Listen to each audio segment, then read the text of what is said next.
Well, hello, everybody. My name is Connie Walker, and I'm from the National Optical Astronomy Observatory here in Tucson, Arizona, USA. And with me here today on our staff is Elliot Kisiel. Do you want to say hello, Elliot, and tell them a little bit about you? I'm Elliot, and I work with Connie at the National Optical Astronomy Observatory. Right now, I'm in Los Alamos, New Mexico, working on uh, doing an internship at the National Lab up there. Um, and yeah, And he's almost ready to come back and work for us again after this summer. Summertime in the Northern Hemisphere, I should say. I'm being told to be politically correct. Well, it's summer, so you have every right to say that. There you go. So this is a hangout that's on the Quality Lighting Teaching Kit activity called Light Pollution and Energy. And we have our kit over here that I always forget to show you guys, but most people that are on this or going to be seeing this particular hangout are using or have received this kit, and we'll be using it soon. And these hangouts are designed to answer questions that people might have on the kit activities. And we're featuring on energy. And so in that vein, we have some experts in the field that are using the kit that are here on the call. And one is our technical director for the International Dark Sky Association. This is Pete Strasser. You want to say hello? Hello, nice to be here and enjoying these meetings. This is the last one? This is the last one. Okay, Yeah. well, it's been fun. Oh, thank you. Yeah, we've had 14 of them on 7 different themes, and we do 2 of them because there's 2 sides of the world that are only awake for half the time. As nature intended. As nature intended, right? That's good. And so what I wanted to do next is to say hello. This is Nirali Jiwaji and his companion Ibram. Do you want to say hello, guys? Hello, my name is Norili Jiwaji. I am from the Open University of Tanzania. I'm a physics lecturer, and I've been interested in astronomy. And since I met Connie through the Globe at Night, I've been interested in the dark skies also. Yes. Thank you very much. And Ibram here? So my name is Ibrahim Mohammedi. I'm the teacher of Warfukani Primary School from Ilala. Primary grade. So what does that encounter? Is that like first through 6th, or is it 7? We go up to 7. 7. And Okay. they start at age 7. So by the time they're at 7, they're already 14 years. So it is a good enough age for them to be included in this. Yeah. So this is perfect for that age range. Yeah. Yeah. Very good. Okay. It's a different system, but I understand. Yep. And this is Ezechi with a wonderful last name I can never pronounce correctly. You want to say hello? Yeah. Hello everyone, I am Ezechi Nwachukwu Emmanuel. I'm from Nigeria, the NASA Center for Basic Science. The center is located at the Enugu State of Nigeria, where we do most our mandates reside within space science and astronomy. And of course, carry out outreach program in educating the populace in areas of space science. Thank you. You're welcome. Thank you very much. Thanks for being here. Yeah. And so what I'd like to mention a little bit here is just a couple of things. One is we do have a good-sized group here today, so we might, if you hear feedback, please feel free to mute your microphone if you're not talking at the moment. Another thing I want to mention to those who are viewing, please feel free to ask a question at any time. And what we have to do that is an app called the Q&A app. You can access that app at the upper right hand of your screen. You will see 9 little white squares that are in a 3x3 configuration. That's the Google logo, basically. You click that, and it will show you whatever apps you have loaded at the moment, and one of them should be the Q&A app. You can access that just by clicking and ask your question and then submit it, and I will see it here at this end, and we'll get your question answered. Then we also will be asking questions, of course, of our guests. There's another little point I want to make, and that's that we have certain links certain URL addresses that are featured in our showcase, which should be on the right-hand side of your screen. One of them happens to be our webpage with all the materials on there that you can download for free. Anything with any of the activities is there. And also the second thing that's there is a link to our video tutorial for this particular activity on energy, which stars Elliot Kissiel, our student, in the leading role there. And then the next thing after that, I believe, is, I can't remember now, but, oh yeah, the IDA, a wonderful IDA webpage on energy, energy consumption. And I admonish everybody to look at that webpage. And the last thing is, if we get to it, there is a site called Cities at Night. And this site allows you to look at other cities that with photographs that were taken by the International Space Station. And this is a great resource because that's how we got our photograph of Houston that we use in the activity. But not everybody everywhere will want to use Houston as their city because the kids will be, they would be much more interested, right, Jiwaji? They'd be much more interested in a city that's close to where they live. So you may want to substitute that. And we can talk about that a little bit later on.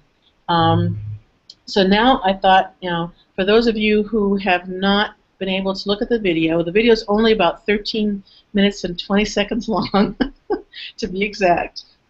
And so it's you know, not that long to look at. But if you haven't had a chance, Elliot's here to go over the activity and to also later on answer any questions people have. And he will do just a brief overview. He did such a super job on Monday. So if you don't mind doing that in the next few minutes, Elliot, take it away. So pretty much there are three parts to the energy activity. It's meant for middle school students who are kind of more mathematically advanced. So the students who really like a challenge in math because it involves a lot of calculations. There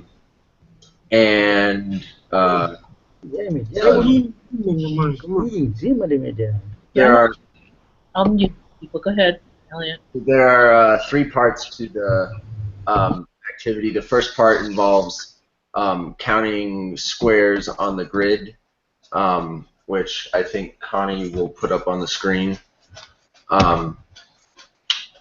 It involves counting little squares of different colors of a grid that's superimposed on the map of Houston.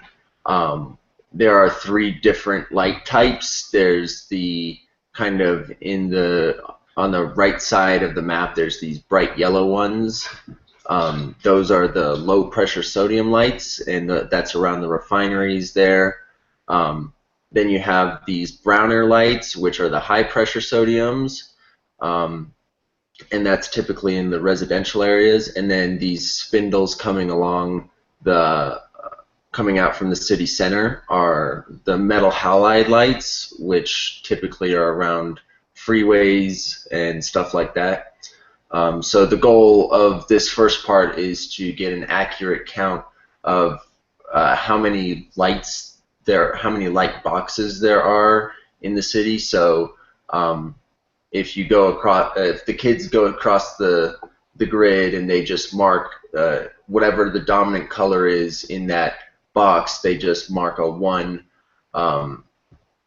for the most dominant color there. So like in this very center of the screen, the bright yellow one, there's some brown there, but or the bright white one, there's some brown on the edge, but there is it's pretty much white, so they count that as a white square, and so on and so forth. This is to really get like an accurate count of the number of lights that are in Houston in total. And is it possible to zoom in a bit? Is it possible to zoom in a bit more than this? On a small portion, so you can see the differences also, you know. Yeah. So there you go. Yeah. Okay. Yeah, so there's the brown on the top there, yeah. Yeah. Yeah. So the main point of this whole kind of part of the activity is to give the students more kind of a feel like it's their project that they're doing, and it's not just some kind of artificial activity that was just made up for them to do math problems or something like that. It gives them ownership of the problem and the activity itself. And so if there isn't enough time in the class to actually count all of these the number of squares of each color, there are numbers on the video that can be used, and they're pretty accurate to within like plus or minus 5 boxes. And this, so the other cool thing is that this gives a total number. We got the exact number of lights in Houston, and so it gives a overall, it gives a pretty accurate estimation of how much energy is being used, how much energy is being lost, how much, what's the cost of all of this, and so on and so forth. And so if, for the second part, there's this poster thing, it's called Energy Mat. It looks like this. There are, I think Connie will put it up on the screen now. So there's different boxes with a start here. This is where the students will put the number of lights of each type. So the first one is the metal halides. Second one should be the, I'm pretty sure that's low pressure sodium. Yeah, so the second one is low pressure sodium, and the third one is the high pressure sodium. And it gives the cost of energy, which is about, on average for Houston, it was about 8 cents per kilowatt hour.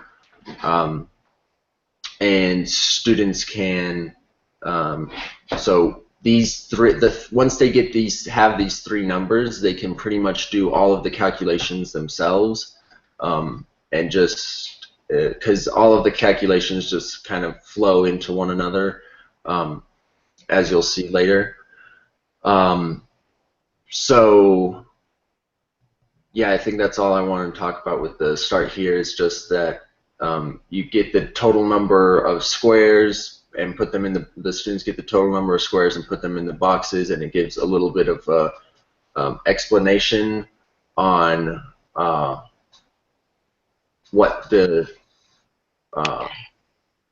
what's going on with each light, the amount of lumens that are being output, and the total wattage of them.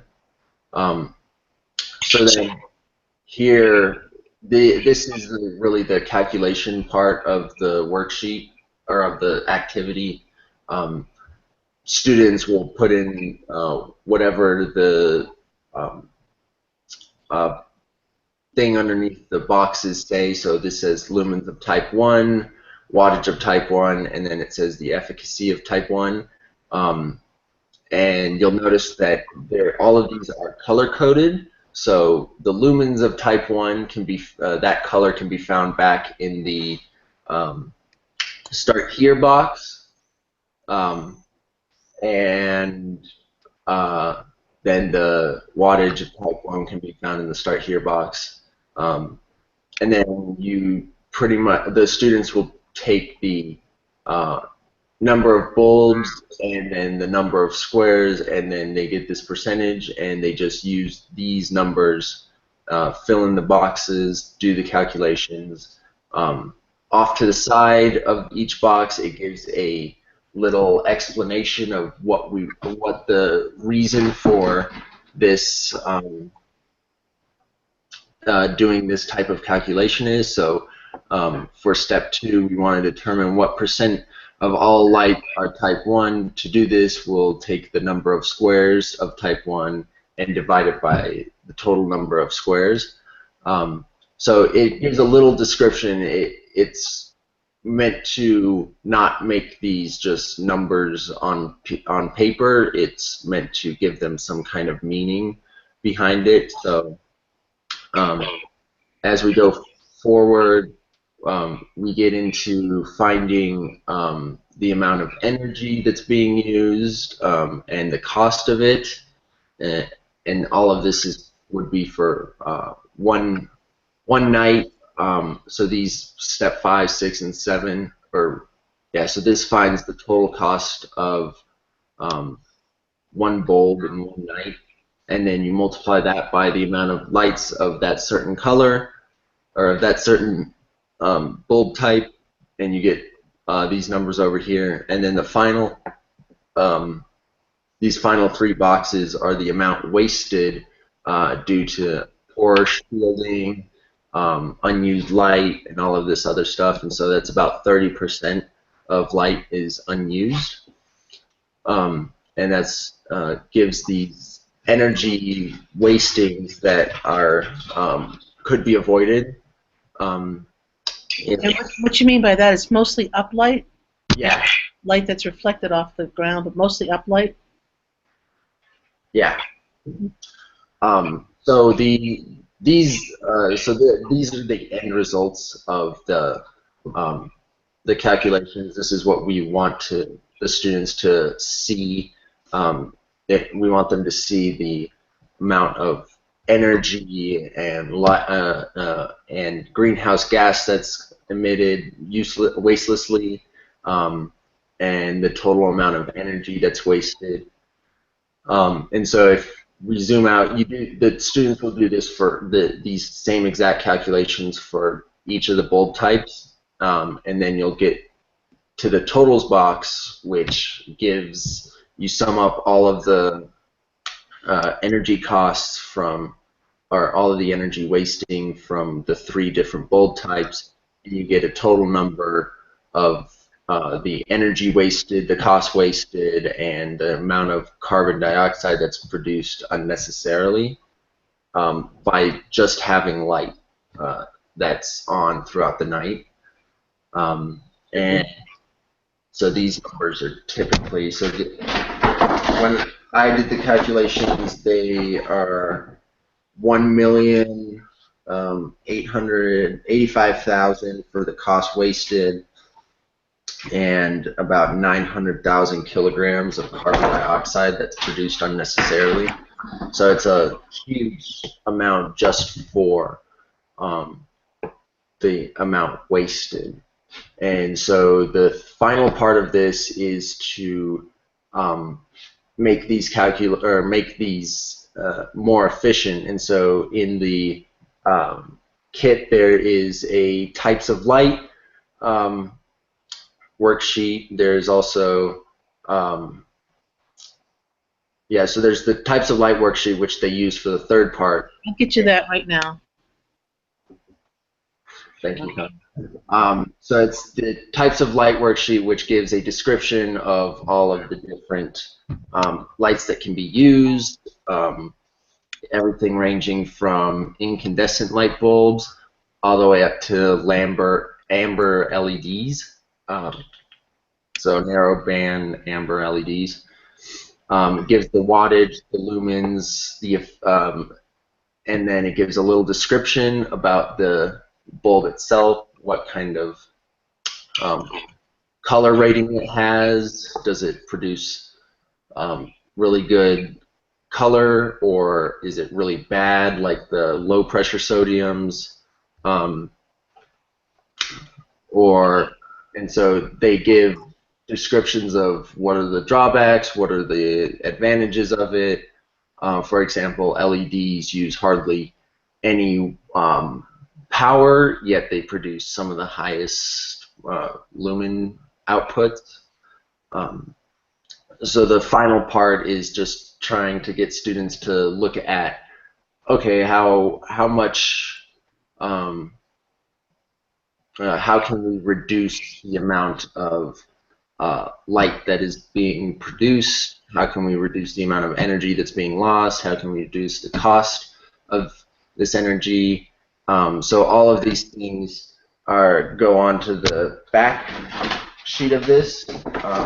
So there's two sides to this. And students can do everything from change the number of hours the lights are on at night, to changing the light bulbs themselves, to reducing the amount of lights in the city. So all of these things are used to try to reduce the energy cost and the energy wasted as much as possible.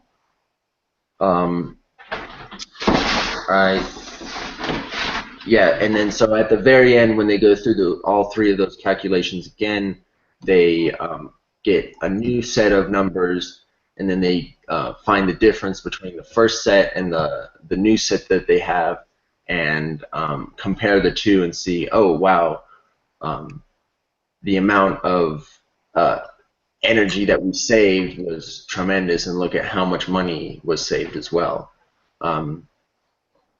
So I think that's, yeah, so in bulb type 1, you can see that in the fourth step 4, they can change the number of hours that the bulbs are on at night. This is also kind of like a jumping off point for teachers to talk with students about other ways that they can improve it, not just the ones that are on the poster, like, for example, having motion sensor street lights, so when a car is approaching, that's when the light turns on, and it doesn't need to be on for all of the other times, or putting solar panels on the tops of lights so that the carbon footprint is essentially 0, so it gets all of its energy during the day and it uses all of that energy at night.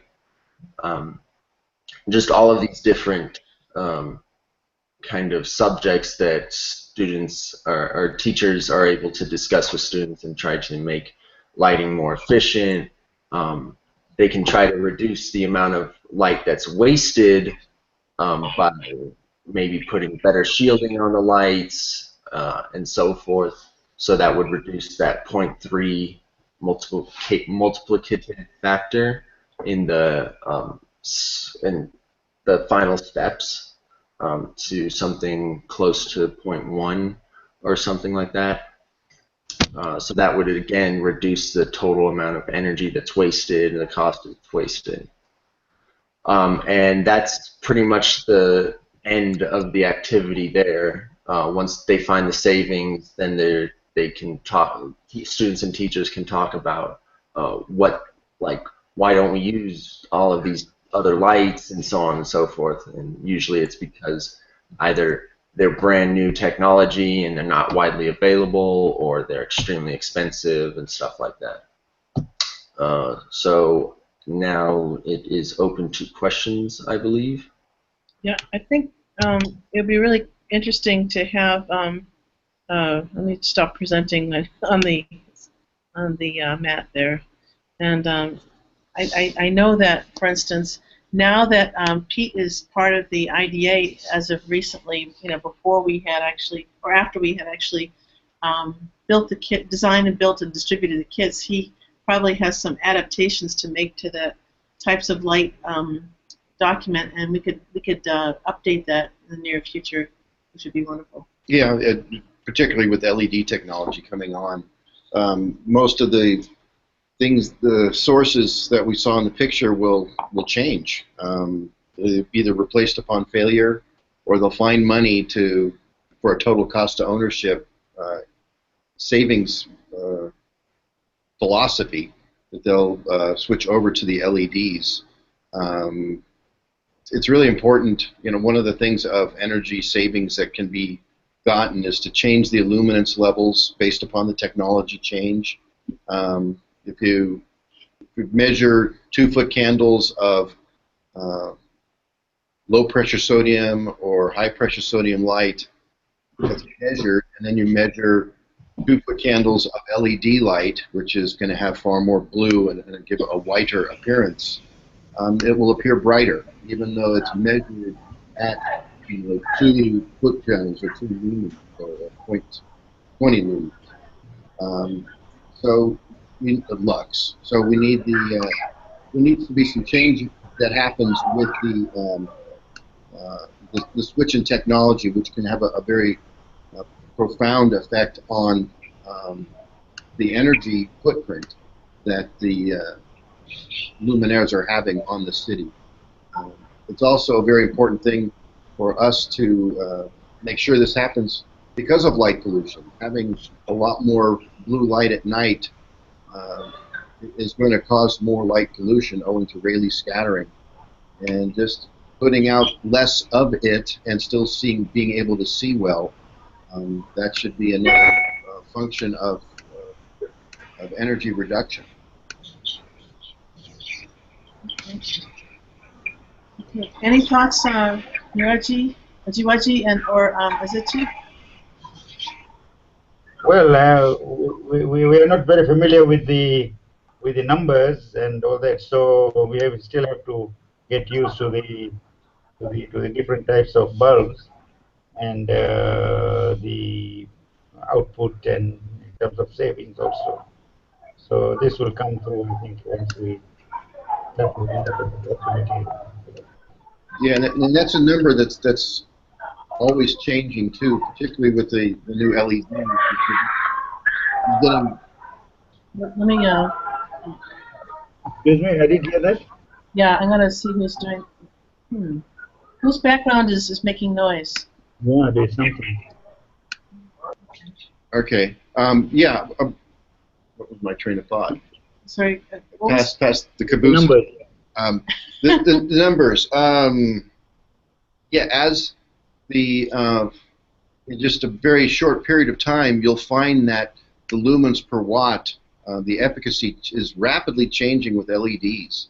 Even what was available 6-8 months ago is kind of ancient history now with LED technology.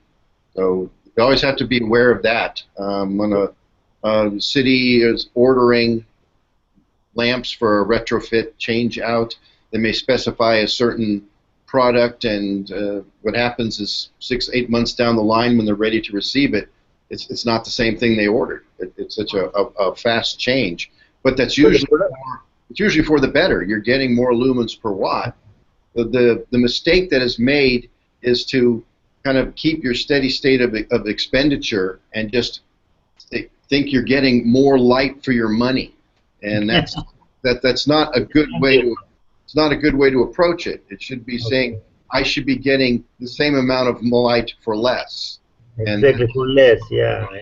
And that's an approach that the cities have to get past, because as the technology changed in the past, we're saying, ooh, look how much more light I have now, and it's not costing me any more. Well, the LEDs come into it. If they keep their budgets the same, they're going to get a heck of a lot more light that's not necessary. And it should be seen as a means of saving money. And if depending on, as I say, which side of the aisle you're working, it's fiscally irresponsible to waste taxpayers' money on inefficient lighting sources or on bad application where the bad design of the lights, you've lost sight of the task. A street light should light the street and not the undersides of airplanes. So if you take that 30% wasted and use a reflector and capture that light, you can have 30% less wattage lamp to achieve the same level of illumination on the ground. It's a very simple concept, and we wonder why isn't this done all the time? And it's just because it's not on people's focus. It's not on people's radar. They're simply unaware of the issue, and such simple solution that can have a radical change on energy expenditure, on resource mismanagement by pure waste, and the idea that we don't have to have so much light in order to be what we consider safe or whatnot. So when it comes to light pollution and energy, it's total win-win, where you don't have to have so much light out there, and you're saving money. I mean, why wouldn't we be doing it? It's not a win-win for the manufacturers, I suppose. If they start, if they have to reduce the amount of sale, you see. Well, they're getting the same amount of money for any LED chip. It doesn't have to be a 6,000 Kelvin product or a 4,000. They still get a 3,000 Kelvin. It's still a sale as far as the manufacturer is concerned. Yeah, but Usually, what turnover, there may be. the cities kind of like the idea that they're buying a product that's not supposed to have the same amount of maintenance as their other products have, and that's part of the total cost of ownership issue that's put into the changeover of the systems. Yeah. So that's you're right actually, that the maintenance cost also, when it's factored in, it is in the long run it is much cheaper to have these LEDs, efficient LEDs pointing in the right direction. Well, that's the argument that's being sold. Whether or not that's actually going to come true, we're going to find out. If you read most of the documentation on LEDs, that's where the big changeover is happening, they'll promise 50,000, 80,000 hours of use for these chips, and they're calculating how many years down the line you're not going to have to service them. But none of these are taking into account the longevity of the electronics, of the drivers. And capacitors fail. The longest product out there on the market is 18 months. And that's for a really low ESR, good quality capacitor. And that's not part of the warranty, and they're talking about the chip life, not the guts of the product. So when they're finding out that some of these first generation early adopter type products are failing, and they're failing because it's an electronics issue, not the chip. So who's responsible for this? Is it the manufacturer? Is the warranty saying all of the product? Another issue that's coming to light with the idea of the total cost of ownership being reduced because of lower maintenance costs. They're finding that dust, simple dirt depreciation as it's called, is limiting the amount of light and the distribution, such to the point where they need to get out there with their trucks and clean them. And that was something that happened when lamps were changed. A bulb would go out, they'd get in there, and they'd service them, and the guy would take a rag and wipe the lead. The lamp, yeah. Well, that simple function had a profound effect upon the output of the device. And they're finding this out, particularly in parts of our country where there's lots of snowfall, and they put salts on the road and such, and these things are making their way up and causing, in some cases, 20–30% dirt depreciation, as it's called. So the city has to get out there and clean these things when it wasn't really budgeted for it, because that was part of the 20-year service warranty that these are going to last for. So there's lots of problems that's happening with LEDs, and there's lots of peril, as we call it. It's not a slam dunk solution. We're still very much in the early stages of the technology, how it's being applied, how the municipalities are embracing it, how the public has mixed opinions about it. The technology certainly is not solid, and it's not set. The science is not settled, as they say. So, believe it or not, Pete has been to Africa on consulting about lighting, and I was wondering if you two could give us a little background as to what the situation is where you live. I mean, are LEDs coming into play? What kind of situations or problems do you have, or good things that are happening in terms of development for lighting in your areas? I told you once in Dar es Salaam, we had forgotten about street lighting. There was no money for street lighting. And when in the 80s, there was a very extremely bad time in the 70s when everything went down, all the streets, everything was just, the whole infrastructure fell off. And then when the businesses started again, the economy opened up in the 80s, the shops, the commercial enterprises were the ones which lighted that street. So just the lighting, the security lighting of the shops and on the streets were the ones that were welcome as street lights. Mm-hmm. And since then it has been like recently what happened was that street lights came in again as an advertising medium, that those people who had to advertise put up well, the poles were there, the infrastructure was there, but the money was not there to run to provide the electricity into the lamps. Huh. So the a street would be hired by a company to light, so that they could show their advertisement posters on the lampposts. The streets were lighted by the commercial enterprises again. It's only very recently, only maybe 2, 3, 5 years ago, that the government has now been able to start bringing its own money into the lighting of the streets. And more recently, there has been a development of a rapid transit system, which if you come into the airport in Dar es Salaam, it is a very extremely long, about 20-kilometer highway dedicated especially for buses, special buses, no other cars on that, just rapid transport. And that is the one which is lighted fully, extremely fully. I think it is sodium lamp because it's yellow light. Maybe now we'll have to go out and see what types of lights are really on the streets there. You know, are these really modern lights? Are they LED, etc.? So this project will allow us to go and investigate our own environment also. Well, that is a different situation there than Quite here. true, yeah. So we are yet, although you know, if you look at Dar es Salaam on the city's map, it is well lighted, but it's only individual light, home lights and commercial lights. You know, lights from commercial enterprises. Yes. I wonder if the ISS took a picture of that area at all. That would be interesting. I would love to see a picture of Dar es Salaam, a real sharp picture. Go to the cities at night and take a look and see what I tried to do that, but it seems they don't have it in very good resolution. It's coming out just a blotch, you know. Oh. So we'll see how it. I couldn't enlarge it more than a spread of light, you know. So. Well, I thought I'd ask Ezechi the same question. Okay. Go ahead. I didn't get you, Connie. Yep.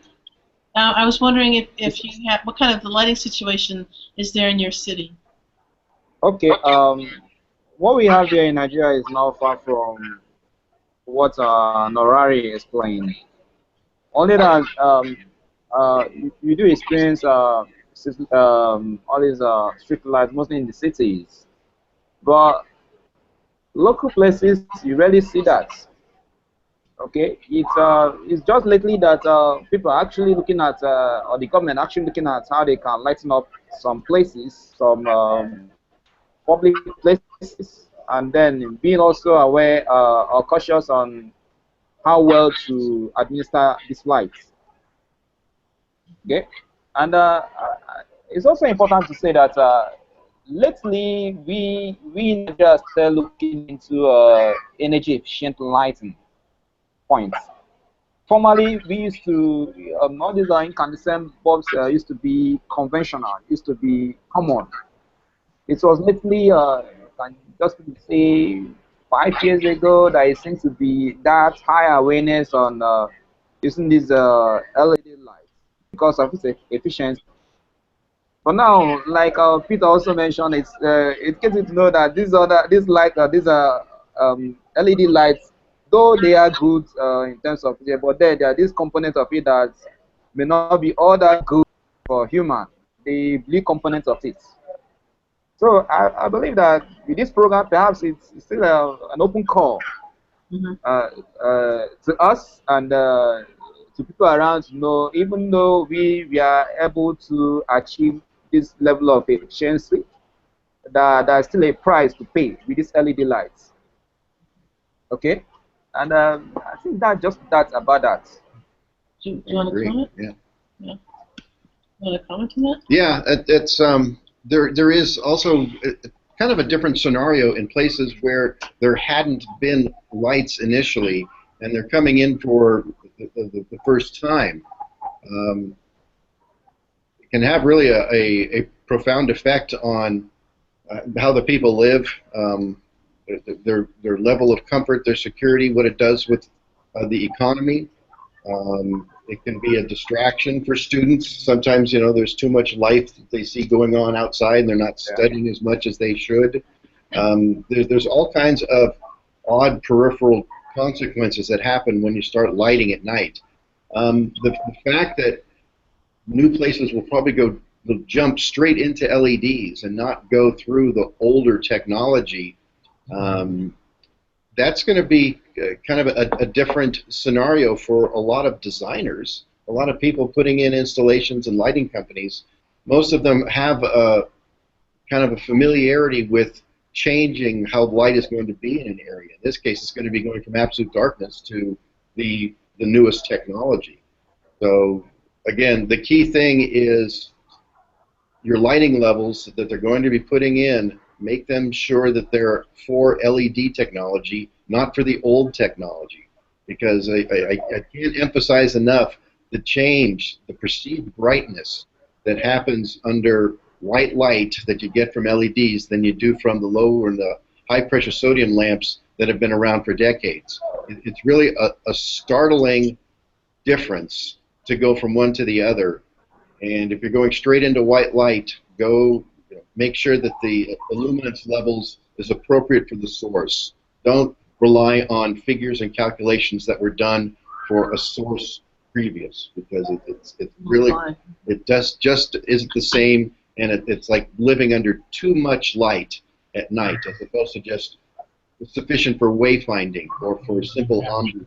We're not trying to recreate the day, and that's what some people are trying to envision, but it can't be that. Otherwise, you start running into tremendous amount of health issues and problems that we're discovering on a daily basis that are happening with this new technology. So which kinds of LEDs would you recommend for cities? The warmer Kelvin temperature products, the 3000, the 2700, are better because they have less amount of blue light. It's the short wavelength blue light which is most positive to sky glow and nocturnal habitat disruption.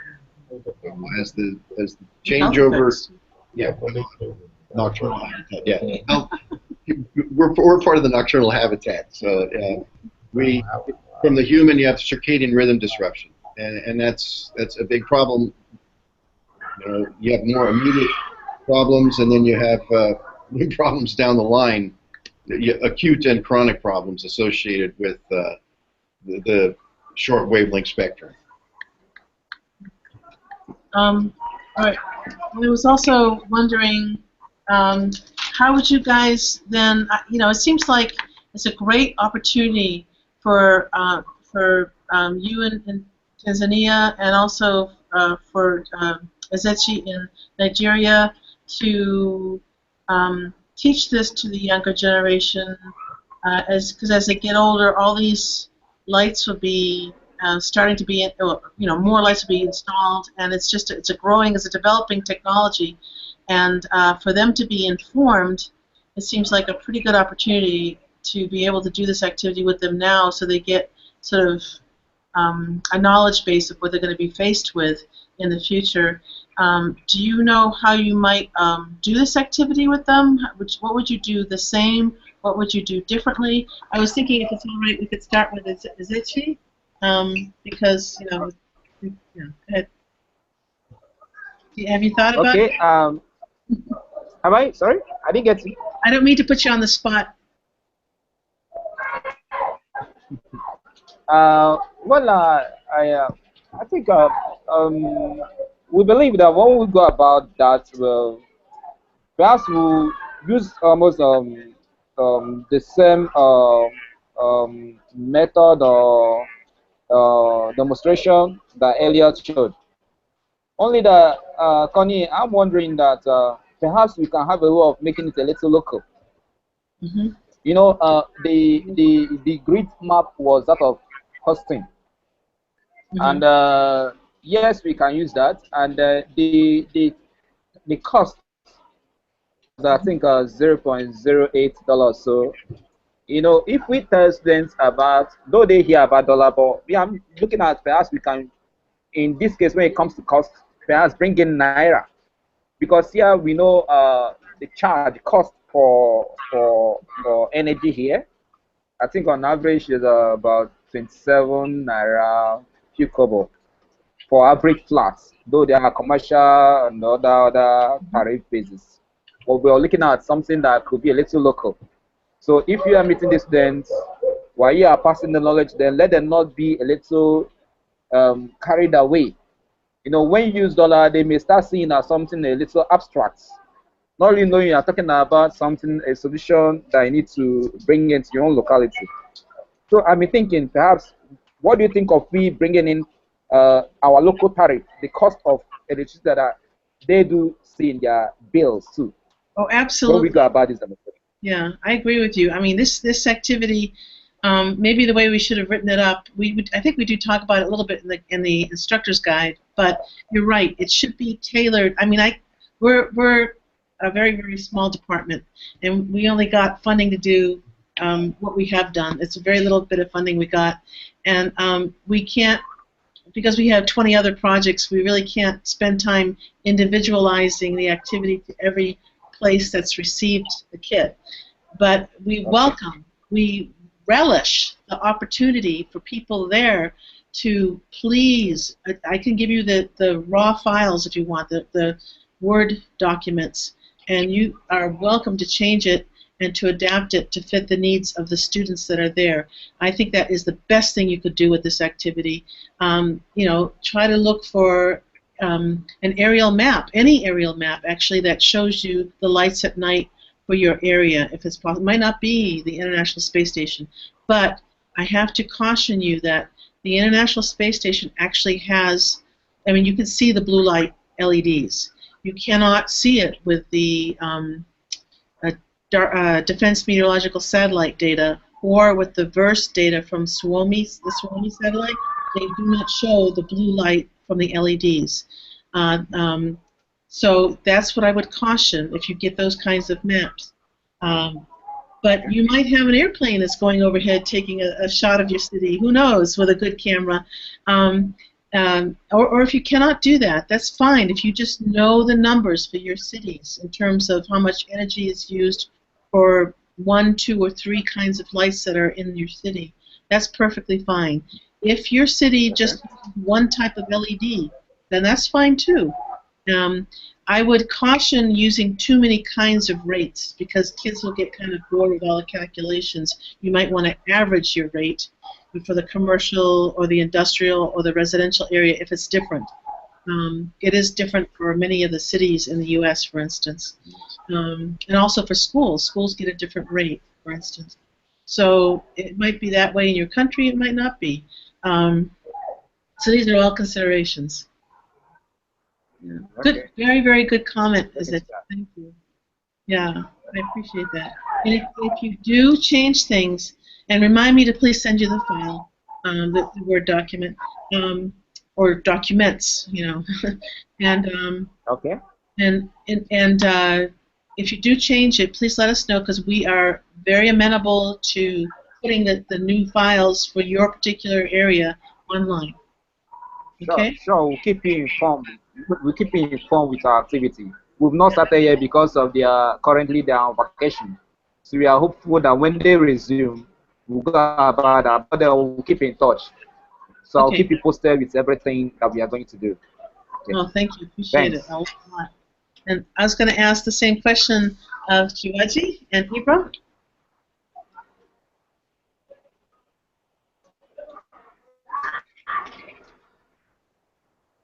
I can't hear you. Oh, you're muted. You're muted. I got it, I think. You got it? For the age level of Ibrahim's class, it will be more like a training activity and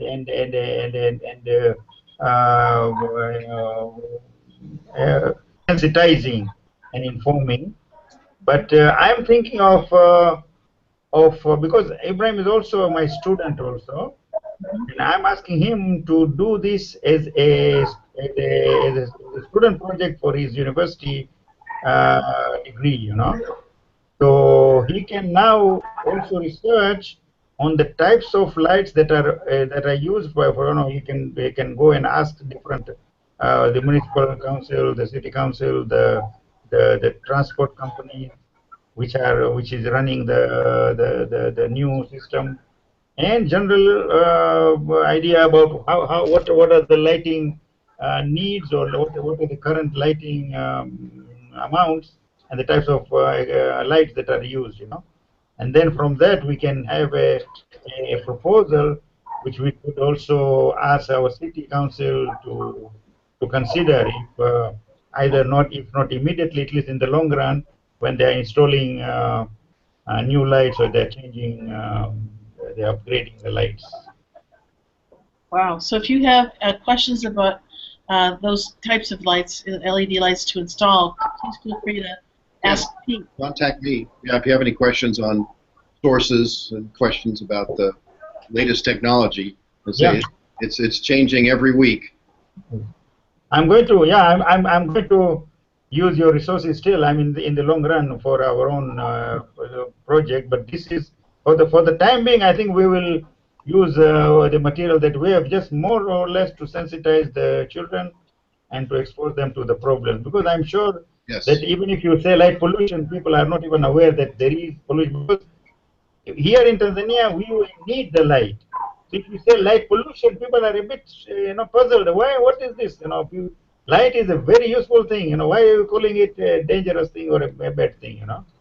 So it is a job, no doubt. And but there's, especially in the cities, especially when there is development, we have to warn them that of the dangers of light pollution. In the rural areas, of course, any light is welcome light.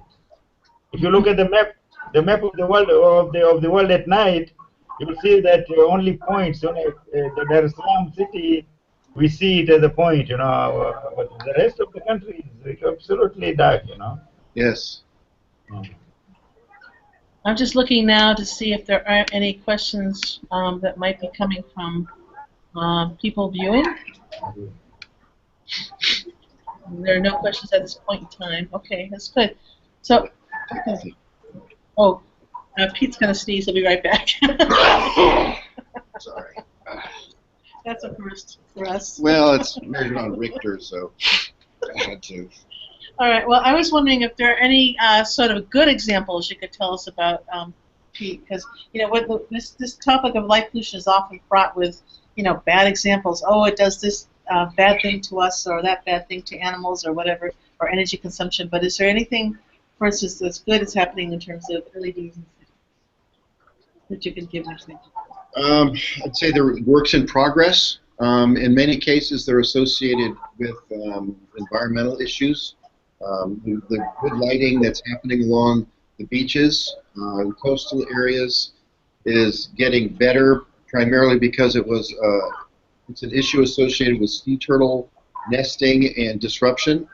So some of the best lighting practices that we see from a dark sky perspective are places that have sea turtle ordinances in place.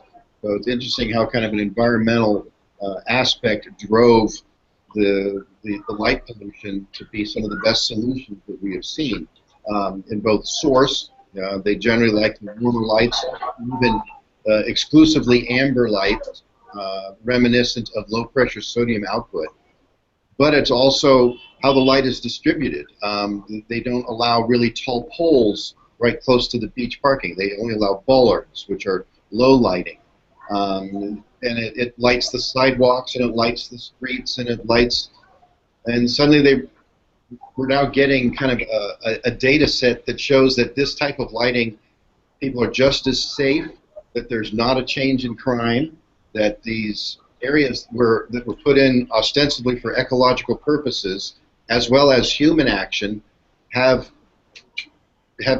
changes have been made that have had no impact on safety or security.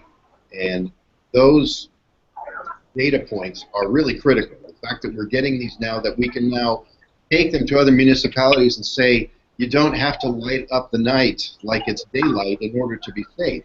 There are practices you can make that we've demonstrated through other places and through other purposes, which is kind of interesting. And coming out with data that shows that the source, how it's distributed, all these things that are night sky friendly, dark sky friendly, light pollution mitigating,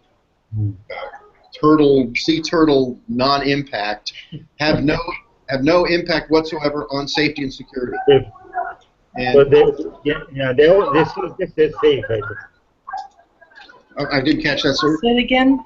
I'm saying that the safety issue, that people are just say safe, even with lower lighting. Yes, yeah, right, and it's documented. They're just as safe. There is no increase in crime, and there's another very important aspect of it is people can see, okay, and that's what a lot of disruption or a lot of discontent that happens when you start about changing lighting is that people think, I won't be able to see, it's going to be dangerous.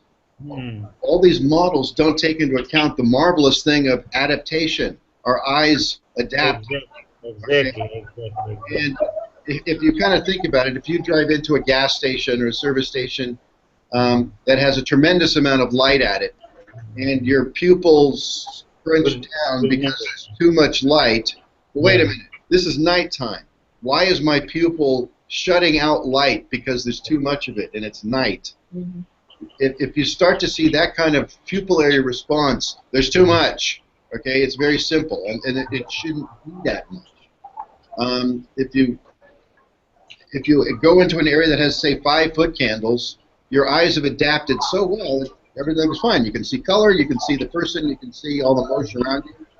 And I've measured 20 times that amount. I've measured over 100-foot candles at some gas station.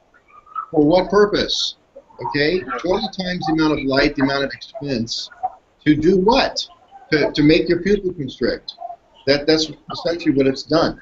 Well, you want clear example is of a cinema hall. You know, if you go into a cinema hall, I mean, you think it is dark, and then after just 5-10 minutes, you can see everything and everybody. You know. Right, and the miracle of adaptation, which is what we have, and it's what wildlife has, is not portrayed in models on computers. If you say, okay, this is, if they try to represent it in a sales procedure, say, okay, this is 5-foot candles, and they're demonstrating it on a model, and people go, wow, that's really dark. I can't have this. When it's something that's totally misrepresented as far as experientially. You're looking at a screen. You're not surrounded by it, and you're not allowed to adapt to it. Is there a way of measuring somehow the adaptation? How our view, the image, the mental image we have of a certain amount of lighting? Is there a way of measuring this? Is there a way of well, you're looking also at a function of time and a function of it's something. It's called rhodopsin fatigue. How fast the body can reoxygenate. Some of the processes that are going on in the cones in the eye, it's variable. So one person's threshold wouldn't be the same as another's. The best we have would probably be at what point do you shift to seeing color from a very dark environment, how bright, you know. But that there's not a delta T in there. It's not a time factor. I'm sure it's been statistically done, but I don't see how you could have a device to measure that. Yeah. That's the point, you know, that perception is individual, you know.